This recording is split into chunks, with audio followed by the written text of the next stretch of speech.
Sodomi 7 muridnya guru madrasah di Bojonegoro ditangkap polisi.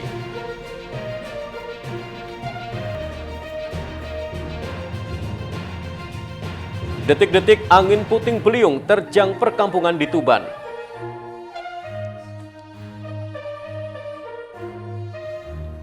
Assalamualaikum warahmatullahi wabarakatuh. Pemirsa JTV Bojonegoro, senang sekali saya Semi Ramadan kembali hadir menjumpa Anda di program Sketsa Pengawan untuk edisi hari ini. Selain dua informasi utama tadi, kami juga masih memiliki informasi dan juga berita menarik lainnya dari Bojonegoro dan sekitarnya. Pemirsa, mari kita ikuti Sketsa Pengawan selengkapnya.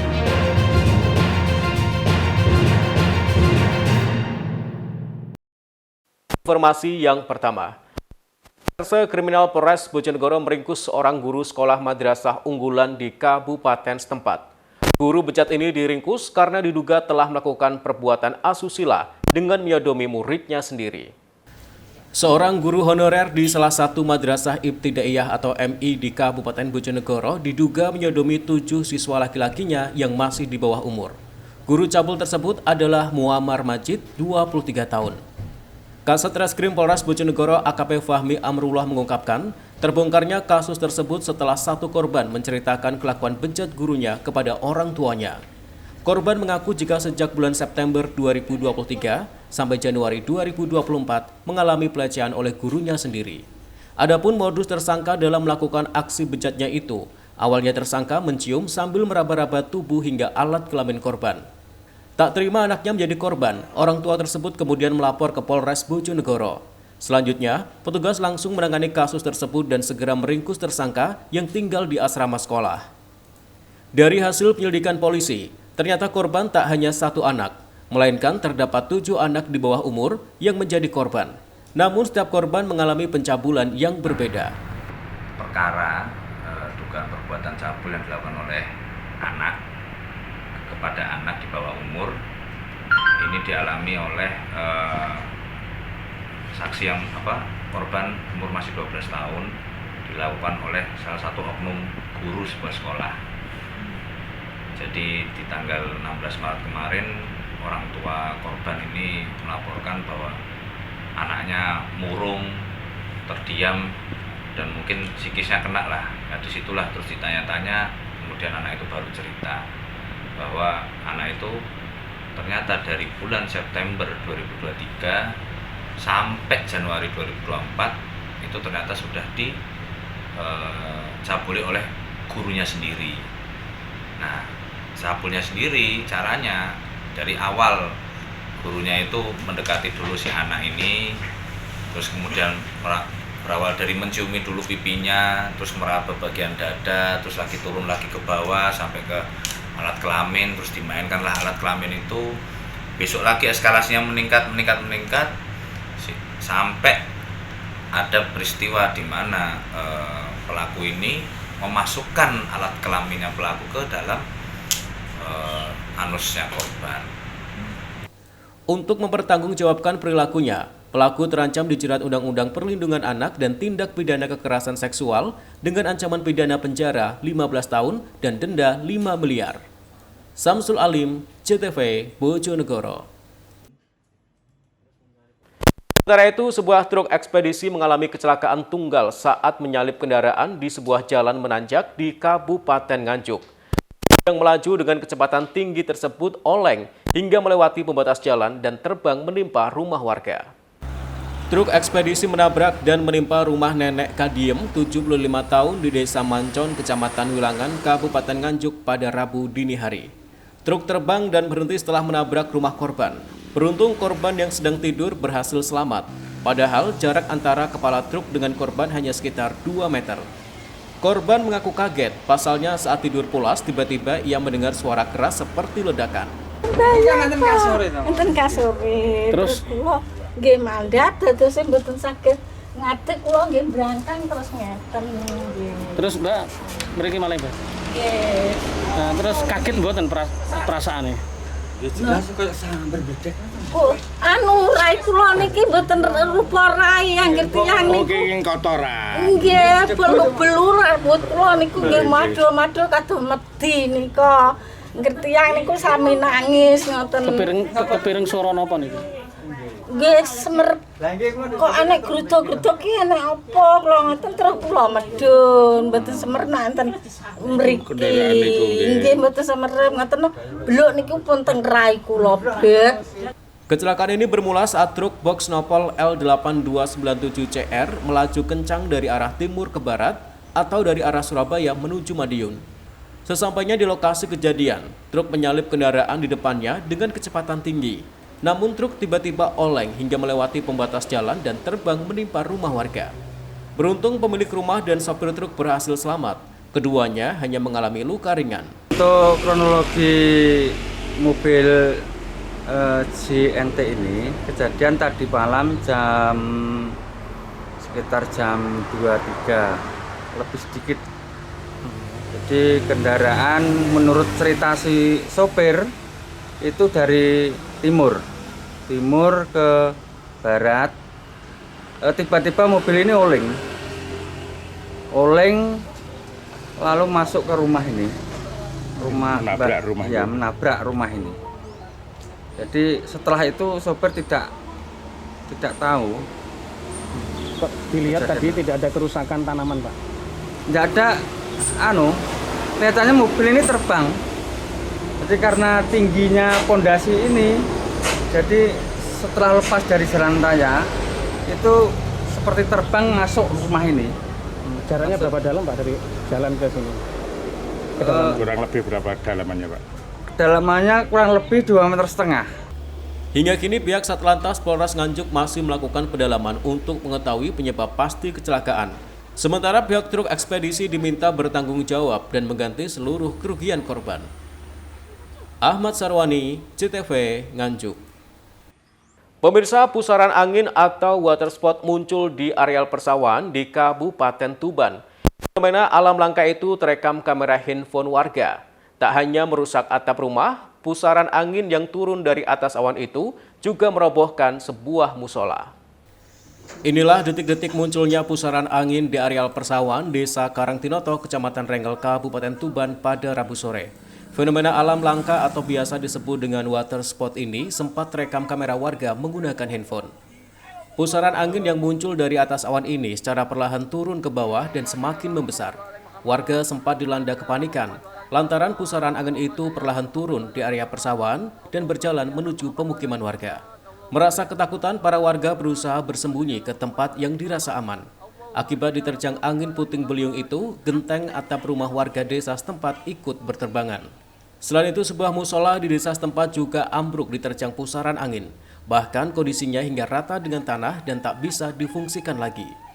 Menurut warga, pusaran angin itu muncul saat kondisi cuaca sedang mendung. Angin raksasa berbentuk mirip belalai itu kemudian memporak-porandakan benda atau apa saja yang dilewatinya. Bu, ini yang ambruk ini bangunan apa, Bu? Bangunan musola. Ini kenapa ini? Kena angin puting beliung. Itu ceritanya gimana, Bu, anginnya, Bu? Anginnya itu dari sawah niku puter-puter langsung ke sini. Itu lama, Bu, anginnya? Yo, ya lama dari sana, dari sawah niku. Terus warga gimana saat itu, Bu? Warga dari saudara saya sing satu di sini, sing saya kali sama bojo saya niku kali adik kula niku mriko. Lari, Bu, ya? Ya lari. Takut gitu? Takut, langsung menutup pintu niku lho. Tidak sampai langsung barang langsung sing jendela niku kerimping langsung ngajur kok. Ajur gitu ya? Nggih. Itu sebelumnya hujan atau enggak, Bu? Tidak ada hujan. Mendung ya? Mendung. Beruntung tidak ada korban jiwa dalam kejadian ini. Hanya saja sejumlah warga mengalami kerugian material akibat kerusakan sejumlah bangunan yang dialami. Ziki Muhammad, Husni Mubarak, CTV, Tuban. Tempat hiburan malam bandel di Ngawi akan dicabut izinnya. Informasinya akan kami hadirkan sesaat lagi. Tetaplah di Sketsa Pegawai.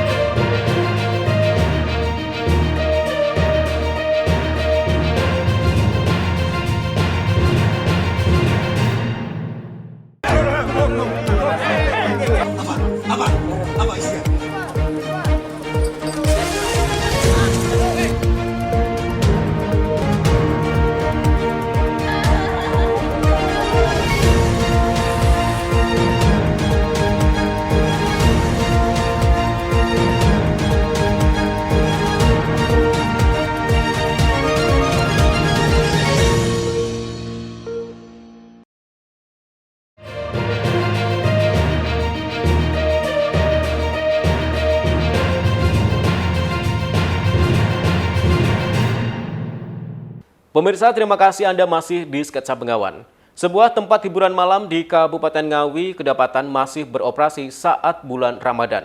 Hal tersebut diketahui saat petugas gabungan menggelar operasi penyakit masyarakat.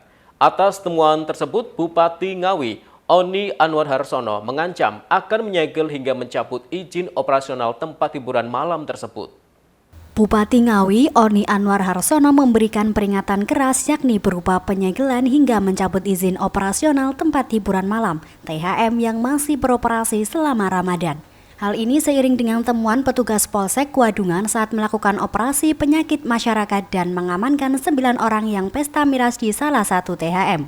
Bupati juga menegaskan sesuai surat edaran selama Ramadan THM beroperasi. Ia juga apresiasi langkah kepolisian dalam menjaga kondusivitas dengan peningkatan giat operasi. Pihaknya juga meminta Satpol PP untuk lebih intensif dalam melakukan operasi keberadaan THM. Karena dikhawatirkan jika masih ada yang beroperasi dapat memicu ormas dan masyarakat yang tidak berkenan dan memberikan teguran langsung, maka akan lebih sulit dalam menciptakan kondusivitas. Dan ada beberapa sweeping sweeping terkait tempat hiburan malam yang masih buka di kala Ramadan. Memang himbauan dari Bupati, THM itu kan tidak beroperasi di kala Ramadan. Nah, kenapa itu dijalankan oleh teman-teman di Polres? Karena ini berkaitan dengan kondusivitas wilayah. Ya, kalau kemudian ada ormas maupun masyarakat yang tidak berkenan, itu kan justru malah nanti lebih ramai ketika yang memberikan teguran itu masyarakat, bisa masyarakat dengan masyarakat akhirnya.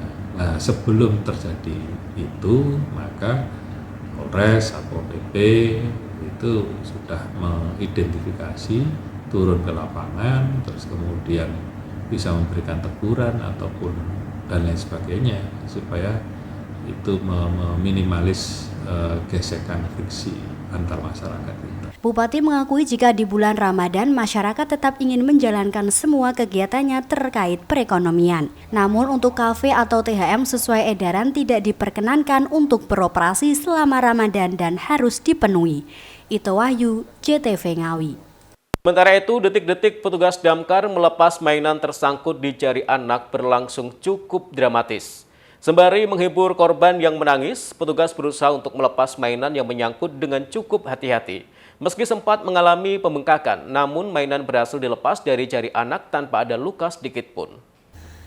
Kantor Satpol PP dan Pemadam Kebakaran Kabupaten Tuban Selasa siang didatangi Zunani, seorang guru TK Islam Al-Azhar, Kelurahan Kedongombo, Kecamatan Tuban, bersama murid perempuan berusia 6 tahun. Mereka datang untuk meminta tolong petugas lantaran jari muridnya tersangkut sebuah mainan Lego hingga membengkak. Petugas damkar kemudian langsung bergerak cepat memberikan pertolongan. Sembari menghibur korban yang menangis karena takut, petugas berusaha melepas mainan yang menyangkut dengan hati-hati. Beruntung 15 menit kemudian mainan tersebut berhasil dilepas menggunakan tang.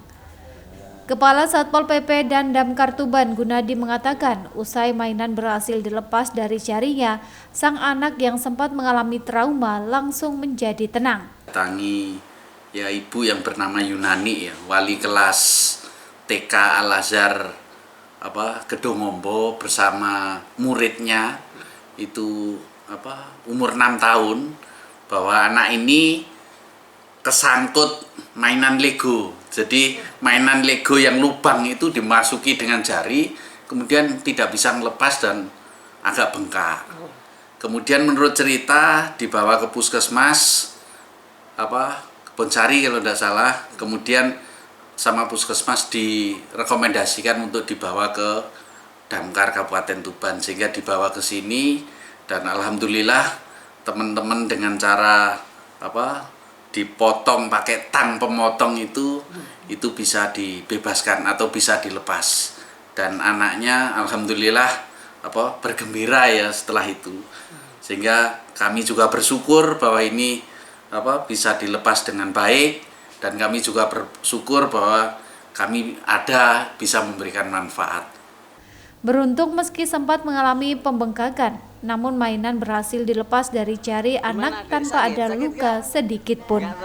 Ziki Muhammad, Husni Mubarak, JTV, Tuban. Bojonegoro melakoni laga uji coba melawan Gresik United di Stadion Legend Haji Sudirman, Bojonegoro pada Selasa malam. Hasilnya Laskar Angling Dharma berhasil menumbangkan Gresik United dengan skor 3 gol tanpa balas. Laga ini merupakan salah satu persiapan Persibo untuk mengarungi Liga 3 Nasional. Persibo Bojonegoro menggelar laga uji coba melawan Gresik United di Stadion Legend Haji Sudirman, Bojonegoro, Selasa malam. Pertandingan bertajuk Charity Match ini menyedot ribuan pendukung Persibo untuk hadir di stadion setempat. Pada pertandingan ini, head coach Persibo Bojonegoro, I Putu Gede, dengan penuh percaya diri menurunkan pemain terbaiknya untuk mengetahui perkembangan mereka selama proses latihan. Pertandingan baru berjalan 3 menit, tuan rumah berhasil membuat gol cepat dan mengejutkan para pemain Gresik United. Gol tercipta melalui Taufik Hidayat setelah memanfaatkan umpan dari Farid Ambon. Gol ini berawal dari kesalahan komunikasi antara bek dan penjaga gawang Gresik United. Skor berubah 1-0 untuk keunggulan Persibo Bojonegoro atas tim tamu Gresik United bertahan hingga babak pertama usai. Memasuki babak kedua, tim berjuluk Laskar Angling Dharma terus menggedor jantung pertahanan Gresik United. Hasilnya pada menit ke-46, Ananda Dea berhasil menambah keunggulan untuk Persibo Bojonegoro melalui tendangan spektakulernya dari luar kotak penalti. Tendangan akurat tersebut tidak dapat diantisipasi oleh penjaga gawang Gresik United Ulul. Skor berubah 2-0 untuk keunggulan Persibo Bojonegoro. Usai kebobolan 2 gol, anak asuh Agus Indra berusaha membalikan keadaan dengan terus melayangkan serangan ke pertahanan Persibo. Sejumlah peluang didapatkan mulai dari tendangan bebas, sepak pojok hingga kerjasama antar pemain. Rapatnya pertahanan yang dikawal oleh Munhar dan kokohnya penjaga gawang Nur Ihsan membuat serangan dari Gresik United berhasil dipatahkan. Keasyikan menyerang Gresik United justru kembali kebobolan pada menit ke-63. Kali ini Gunawan berhasil mengoyak gawang Gresik United setelah memanfaatkan tendangan sepak pojok dari Roni Rosadi. Skor meyakinkan 3-0 untuk kemenangan Persibo, bertahan hingga peluit panjang babak kedua dibunyikan. Head coach Persibo Bojonegoro, I Putu Gede, mengatakan jika pada pertandingan kali ini dirinya tidak fokus pada banyaknya jumlah gol. Ia justru ingin melihat seberapa jauh kemampuan para pemain setelah melakukan serangan proses latihan sebelum awal puasa. Selama pertandingan, para pemain sendiri terbukti mampu menjalankan instruksi yang ia berikan. Meski demikian, hasil pertandingan ini belum membuatnya puas, melainkan masih ada kekurangan dari para pemain dan ke depan akan terus diperbaiki. Bukan hasilnya ya, jadi yang seperti saya kemarin bilang bahwa apa yang kita lakukan 3 minggu kemarin sebelum puasa mereka lakukan. Ini kebetulan timnya juga di atas kita juga ya. Mereka sangat berpengalaman juga. Di awal-awal kita kesulitan, tapi secara keseluruhan semangat para pemain untuk melakukan. Ini yang poin positifnya. Jadi mereka masih tertanam lah 3 minggu kemarin latihan. Banyak kekurangan, banyak sekali. Dapat di menit awal ya, pada saat kita membangun serangan kita sekali ada terkendala di situ. Jadi masih jauh dari yang saya harapkan juga. Persibo Bojonegoro saat ini masih membutuhkan tambahan pemain lagi, yakni di sektor penjaga gawang. Selain itu, untuk mematangkan skuad tim dalam mengarungi Liga 3 Nasional, Persibo Bojonegoro masih akan menjadwalkan beberapa kali laga uji coba. Edo Jody Aldian, JTV, Bojonegoro. Ramadan produksi jajanan tradisional di Ngawi naik 50%. Informasinya akan kami hadirkan sesaat lagi, tetaplah di Sketsa Bengawan.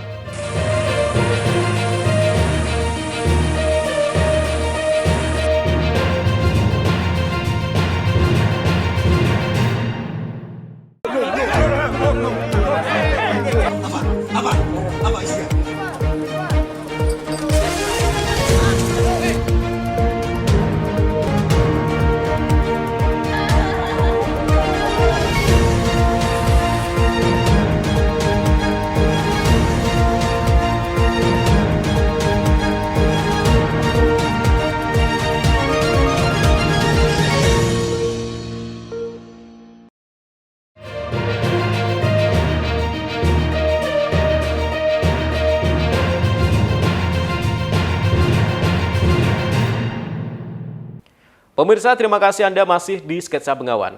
Momentum bulan Ramadan menjadi berkah bagi home industri jajanan tradisional kerupuk singkong dan rengginang di Kabupaten Ngawi. Saat ini pesanan meningkat hampir 50%, terlebih sampai nanti waktu Lebaran dipastikan akan terus bertambah. Bulan Ramadan menjadi berkah produksi jajanan tradisional seperti kerupuk singkong dan rengginang di Ngawi meningkat. Seperti yang ada di Desa Kedung Putri, Kecamatan Paron, Ngawi. Usaha rumah jajanan tradisional dengan bahan singkong dan ketan putih maupun hitam meningkat pesanannya. Terlebih saat ini untuk jajanan tradisional tersebut mulai sangat jarang ditemui. Usaha tersebut milik Sri Wahyuni. Ia mengaku jika saat ini pesanan telah meningkat 50% dari biasanya. Menurutnya saat ini biasanya hanya sekitar 50 kantong dan saat ini bisa mencapai 100 bahkan 150 setiap harinya. Kerupuk singkong sama rengginan. Ya ada peningkatan, ya ada 50% kira-kira. Kalau di luar Ramadan biasanya ya ada 50 kresek, kalau hari Lebaran ini ya bisa meningkat 100 sampai 150 kresek. Ya persiapan cemilan, ada yang beli untuk suguhan, yasinan itu juga ada. Kalau yang untuk jajanan atau camilan Lebaran juga ada, Bu? Ada, cuman untuk oleh-oleh juga ada. Itu buat dari Sumatera, ya Kalimantan, ya Malaysia ya ada, Hongkong juga ada yang untuk dikirim. Jajanan ini oleh masyarakat biasa untuk suguhan saat Lebaran dan juga oleh-oleh mudik. Bahkan tidak jarang ada yang dibawa sampai luar Sumatera, Kalimantan, dan Sulawesi dan beberapa dari tenaga kerja Indonesia yang di luar negeri. Untuk 1 kilogram berisi kerupuk singkong mentah dan rengginang mentah itu dijual dengan harga Rp22.000 hingga Rp27.000. Keripik singkong ini. Rencana ini buat oleh-oleh, mau saya bawa pulang ke Caruban sama buat persiapan Lebaran. Kemudian nanti kalau buka puasa itu mau saya bagi-bagikan ke musola-musola terdekat. Untuk camilan gitu ya? Untuk camilan. Pertama ini karena rasa ya, saya mendengar dari masyarakat kalau di sini tuh rasanya tuh enak. Ya ini saya mau coba beli, saya rasakan rasanya. Kemudian karena ini juga sudah mulai langka, ya alhamdulillah masih ada yang melestarikan usaha seperti ini. Dengan meningkatnya pesanan tersebut, omset yang didapat juga meningkat. Jika pada hari biasa hanya 1 juta sampai 1,5 juta rupiah tiap bulannya, saat ini bisa tembus 3 juta rupiah bahkan sampai 4 juta rupiah. Ito Wahyu, JTV Ngawi. Sementara itu, harga berbagai kebutuhan dapur di sejumlah pasar tradisional di Kabupaten Tuban melonjak naik selama bulan Ramadan. Kenaikan harga terjadi pada komoditas daging ayam, telur, hingga minyak goreng. Diperkirakan kenaikan akan terus berlangsung hingga Hari Raya Idul Fitri. Harga berbagai kebutuhan dapur di sejumlah pasar tradisional di Kabupaten Tuban melonjak naik selama bulan Ramadan. Kondisi tersebut salah satunya seperti terpantau di Pasar Pramuka, Kelurahan Sidorejo, Kecamatan Tuban Kota Rabu pagi. Harga kebutuhan pokok mengalami kenaikan sejak awal bulan Ramadan. Kenaikan harga terjadi pada komoditas daging ayam, telur, hingga minyak goreng. Daging ayam potong yang sebelumnya dijual Rp33.000 per kilogram, kini naik menjadi Rp40.000 per kilogram.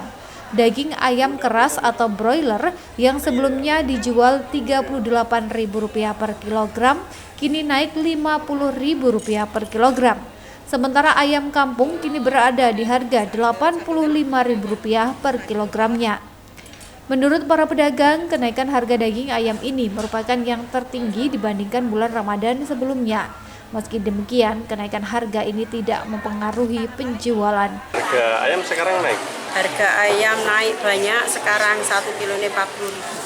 Itu yang ayam potong ya? Ya. Kalau normalnya berapa itu? Normalnya, ya itu normalnya 40 itu. Oh sekarang ya? Sekarang, harga sekarang. Kalau sebelumnya itu? 33. 33 ya? Kalau yang ayam keras itu? Yang ayam keras sekarang 50. 50, 1 kilo? 1 kilonya. Itu sebelumnya berapa? Sebelumnya 38. 38. Kalau ini ayam kampung? Ayam kampung 1 kilo ini 85. 85 ya? Ini naik sejak kapan? Naiknya sebelum Ramadan. Oh sebelum Ramadan ya? Ini karena apa sih naik? Nggak tahu ya. naik terus kok. Atau setiap puasa gitu pasti naik ya?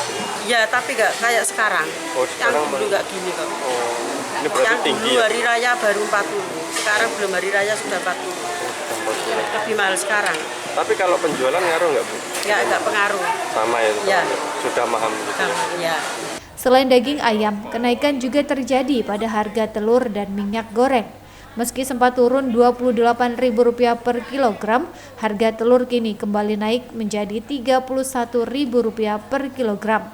Sementara harga minyak goreng curah yang sebelumnya berada di harga Rp16.000 per kilo, kini naik menjadi Rp18.000 per kilogram. Harga telur di bulan Ramadan ini telur harganya gimana, Bu?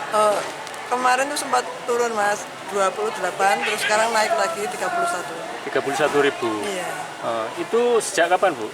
3 hari yang lalu. 3 hari yang lalu. Itu pengaruhnya apa, Bu? Ya ini Ramadan ini. Ramadan ini ya? Iya.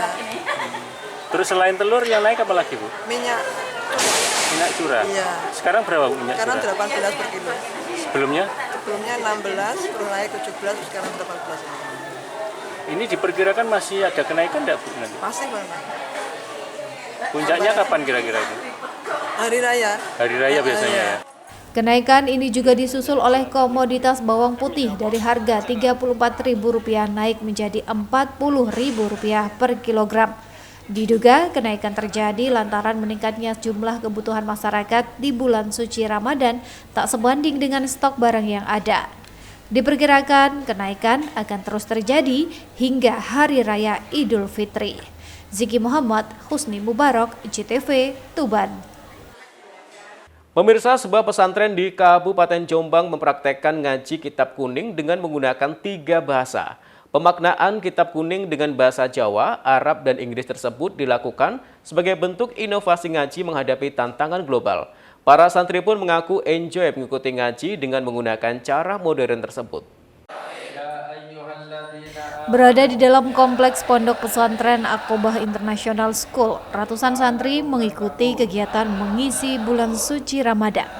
Mereka mengaji kitab kuning dengan cara berbeda di pesantren yang ada di Desa Jombok, Kecamatan Ngoro, Kabupaten Jombang. Jika biasanya pesantren salaf menggunakan kitab kuning, pesantren ini menggunakan laptop dalam praktek kegiatan ngaji kitab kuning. Bahasa yang digunakan pun bahasa internasional. Santri mengikuti setiap pemaknaan kitab kuning dengan bahasa Jawa, Arab, hingga bahasa Inggris. Mereka mencatat setiap makna dengan laptop dan buku tulis yang sudah disiapkan. Jazilah Salsabila, salah satu santri, mengaku mengaji dengan menggunakan bahasa asing ternyata cukup menyenangkan. Meskipun awalnya sempat kesulitan, namun setelah diikuti cukup mudah. Dirinya bisa mengerti secara langsung penguasaan 3 bahasa dalam sekali aktivitas mengaji kitab kuning.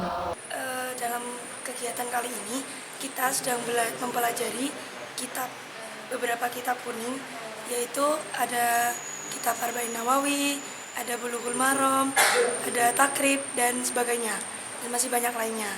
Dan dari sini kita bisa mendapatkan manfaat ya berupa belajar, dan kita juga tidak terlalu fokus, jadi kita bisa sambil bermain.